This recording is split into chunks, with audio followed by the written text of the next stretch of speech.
ಆಗ ಅಧಿಕಾರದಲ್ಲಿದ್ದವರು ಬಿಜೆಪಿಯವರು.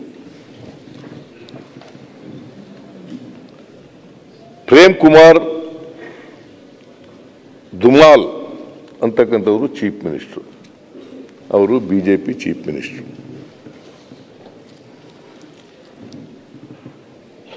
30/9/2008 ಚಾಮುಂಡದೇವಿ ದೇವಸ್ಥಾನ, ಜೋಧ್ಪುರ, ರಾಜಸ್ಥಾನ.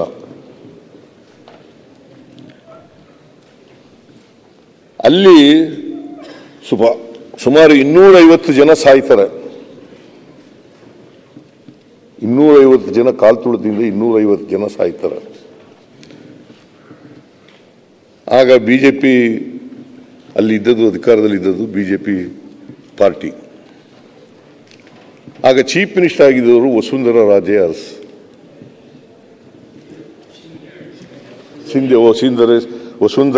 ರಾಜೇ ಸಿಂಧಿಯಾ ಅವರು ಇದ್ದರು ಚೀಫ್ ಮಿನಿಸ್ಟರ್ ಆಗಿ. ಆಮೇಲೆ 8/11/2011 ಹರ್ಕಿ ಪೌರಿ ಘಾಟ್, ಹರಿದ್ವಾರ್, ಉತ್ತರಾಖಂಡ್, ಅಲ್ಲಿ ಕಾಲ್ತುಳಿತ ಆಗುತ್ತೆ. 20 ಸಾವುಗಳಾಗ್ತವೆ. ಆಗ ಅಧಿಕಾರದಲ್ಲಿದ್ದವರು ಬಿಜೆಪಿಯವರು. BC ಖಂಡೂರಿ ಅಂತಕ್ಕಂಥವರು ಚೀಫ್ ಮಿನಿಸ್ಟರ್. 19/11/2012 ಅದಾಲತ್ ಘಾಟ್, ಪಾಟ್ನಾ, 20 ಸಾವಾಗ್ತವೆ ಕಾಲ್ತುಳಿತದಿಂದ. ಬಿಜೆಪಿ JDU ಸಮ್ಮಿಶ್ರ ಸರ್ಕಾರ ಇರ್ತದೆ. ಮುಖ್ಯಮಂತ್ರಿ ನಿತೀಶ್ ಕುಮಾರ್.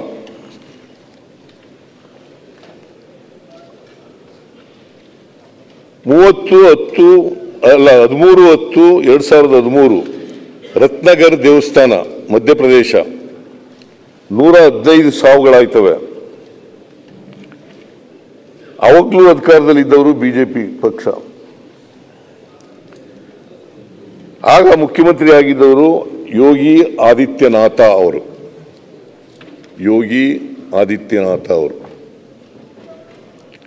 2021 ಹರಿದ್ವಾರದಲ್ಲಿ,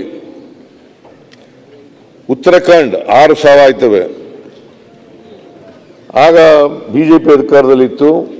ಪುಷ್ಕರ್ ಸಿಂಗ್ ಧಾಮಿ ಅನ್ನೋರು ಮುಖ್ಯಮಂತ್ರಿ ಆಗಿದ್ದರು.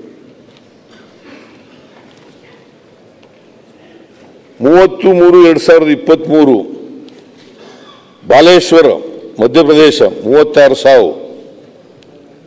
ಬಿಜೆಪಿ ಅಧಿಕಾರದಲ್ಲಿತ್ತು. ಶಿವರಾಜ್ ಸಿಂಗ್ ಚೌಹಾಣ್ ಅವರು ಮುಖ್ಯಮಂತ್ರಿಗಳು. ಹಥ್ರಾಸ್, ಉತ್ತರ ಪ್ರದೇಶ, ಸುಮಾರು 121 ಸಾವುಗಳಾಯ್ತವೆ ಕಾಲ್ತುಳಿತದಿಂದ. ಆಗ ಮುಖ್ಯಮಂತ್ರಿ ಆಗಿದ್ದವರು ಯೋಗಿ ಆದಿತ್ಯನಾಥ್, ಬಿಜೆಪಿಯವರು.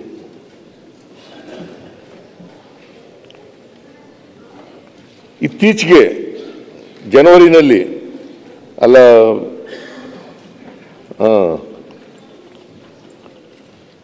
29/1/2025